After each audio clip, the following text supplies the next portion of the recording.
Good morning दोस्तों, स्वागत है आपके अपने YouTube चैनल पे। यहाँ होती है सत्य की बात। आज मैं ऐसी ग्राउंड लेवल की बातें शेयर करूंगा जो शायद किसी ने आज तक नहीं किया होगा। इस वीडियो में आपको पता चलेगा कि महंगाई क्यों ज्यादा बढ़ रही है, टैक्सेस के अकॉर्डिंग सर्विसेज क्यों नहीं मिल रही है, सैलरी क्यों नहीं बढ़ रही है और महंगाई सिर्फ मिडिल क्लास और लोअर मिडिल क्लास पे कैसे ज्यादा असर कर रही है। इंडिया में महंगाई बढ़ने का कारण है increasing in prices of raw materials and increasing in taxes. ये दो मेन पॉइंट्स को ही आज हम सिर्फ कवर करेंगे। प्राइसेस सभी चीजों के बढ़ रहे हैं और तनख्वाह उतनी ही है जितनी की एक मजदूर की 2020 में थी, उतनी ही 2024 में है। टमाटर, प्याज, लहसुन, अदरक, दाल, तेल, मसाले सबका रेट आसमान छू रहा है। तो ऐसे में एक गरीब आदमी अपनी जरूरत कैसे पूरी करेगा। और ये महंगाई का मैं सारा दोष सरकार को नहीं दे रहा। महंगाई इसलिए भी बढ़ रही है, सब्जियां इसलिए भी महंगी हो रही है क्योंकि due to unseasonal rain, heat waves और सप्लाई चेन्स एक्सेट्रा। पर जो ट्रांसपोर्ट होता है, हमारी गवर्नमेंट टैक्सेस कम कर सकती है और पेट्रोल का, डीजल का दाम कम कर सकती है। पर ऐसा नहीं होगा, क्योंकि ऐसा होगा तो एक गरीब खुश होगा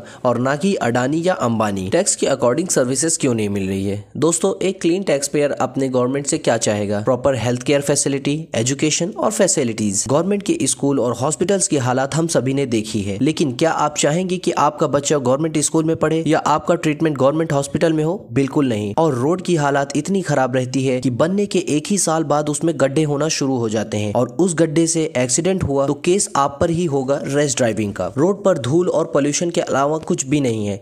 पर क्या इसे गवर्नमेंट फिक्स नहीं कर सकती है? बिल्कुल कर सकती है, पर गवर्नमेंट ऐसा बिल्कुल नहीं करेगी। सैलरी क्यों नहीं बढ़ रही है? सैलरी ना बढ़ने के दो मेन कॉज है। पहला अनएम्प्लॉयमेंट, दूसरा है पॉपुलेशन। इंडिया में इतना ज्यादा अनएम्प्लॉयमेंट बढ़ चुका है कि कोई भी कंपनियां जो बंदा 50 से 70 हजार के लिए एलिजिबल है, उसको अगर 20 हजार की भी नौकरी ऑफर करी जा रही है तो वो तुरंत करने के लिए रेडी हो जा रहा है, क्योंकि इंडिया में बेरोजगारी अभी सबसे ज्यादा बढ़ चुकी है। दोस्तों, अगर हम इसी को कंपेयर करें यूएस, अमेरिका, सऊदी, दुबई से, तो इंडिया के अकॉर्डिंग हमको वहाँ 5 से 6 गुना ज्यादा सैलरी मिलती है। तो दोस्तों, यहाँ के लोग वहाँ क्यों नहीं शिफ्ट होंगे? और दूसरा पॉइंट है इसमें पॉपुलेशन। इंडिया में इतनी ज्यादा पॉपुलेशन हो गई है, इसी के वजह से नौकरियां कम है, इसी वजह से अनएम्प्लॉयमेंट ज्यादा हो गया है, इसी वजह से सैलरी इंडिया की नहीं बढ़ रही है और महंगाई इतनी ज्यादा है कि गरीब कोई चीज अफोर्ड कर ही नहीं पा रहा है। वो अपनी डेली बेसिस की चीज नहीं यूज कर पा रहा है तो वो गाड़ी, घर और सब क्या खरीदेगा। महंगाई मिडिल क्लास और लोअर मिडिल क्लास पर ही ज्यादा क्यों असर कर रही है? जैसा कि 2023 में 6300 करोड़पति HNIs भारत छोड़ चुके हैं। इन्हें कहते हैं हाई नेटवर्थ इंडिविजुअल और हर HNWI के नेटवर्थ होता है 8.5 करोड़ रुपीज और ये क्लीन टैक्स पेयर हैं और 2024 में 4300 HNWIs भारत छोड़ रहे हैं। एंड ये आप सोच रहे हैं कि मैं आपको क्यों बता रहा हूँ। देखिए, गवर्नमेंट को टैक्स चाहिए अपना खजाना भरने के लिए। जो लोग भारत छोड़ चुके हैं वो क्लीन टैक्स पेयर थे और जो भारत छोड़ चुके हैं वो तो टैक्स भरेंगे नहीं और इसका सारा बर्डन मिडिल क्लास और लोअर मिडिल क्लास पर आएगा और हमें और आपको टैक्स भरना ही पड़ेगा और इसी से ज्यादा महंगाई बढ़ रही है। और जो अफोर्ड कर सकते हैं वो तो बाहर निकल जा रहे हैं अपनी गुड लाइफ के लिए, अपने बच्चे की लाइफ के लिए, और जो मिडिल क्लास और लोअर मिडिल क्लास है उसी पर इस महंगाई का और इस गरीबी का और इस पॉल्यूशन का और इस एयर क्वालिटीज का ज्यादा असर पड़ रहा है। दोस्तों, आज के लिए इतना ही। वीडियो पसंद आई हो तो सब्सक्राइब करिएगा। मिलते हैं नेक्स्ट वीडियो में। जय हिंद, जय भारत।